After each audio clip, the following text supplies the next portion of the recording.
এর মধ্য দিয়ে যাচ্ছে বার্সা। ক্লাবটির মোট ঋণের পরিমাণ প্রায় 2.5 বিলিয়ন ইউরো। দীর্ঘদিন ধরে অর্থনৈতিক চাপে খেলোয়াড় নিবন্ধন, দল গঠন ও অবকাঠামো উন্নয়নে নানা সীমাবদ্ধতার মুখে পড়ছে কাতালান জায়ান্টরা। এমন পরিস্থিতিতে সৌদি যুবরাজের এই সম্ভাব্য মেগা ডিল বাস্তবায়িত হলে এক ধাক্কায় সব ঋণ পরিশোধ করে আবারও আর্থিকভাবে শক্ত ভিতের উপর দাঁড়াতে পারবে বার্সেলোনা। তবে এই প্রস্তাবের সঙ্গে রয়েছে গুরুত্বপূর্ণ একটি শর্ত।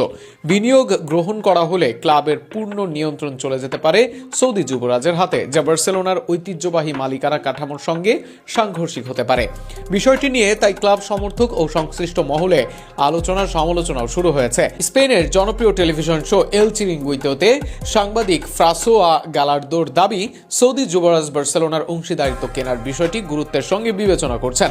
এটি সৌদি আরবের বৈশ্বিক ক্রীড়া প্রভাব বাড়ানোর বৃহত্তর কৌশলের অংশ, যা সরাসরি বিনিয়োগ অথবা পাবলিক ইনভেস্টমেন্ট ফান্ডের মাধ্যমে বাস্তবায়িত হতে পারে।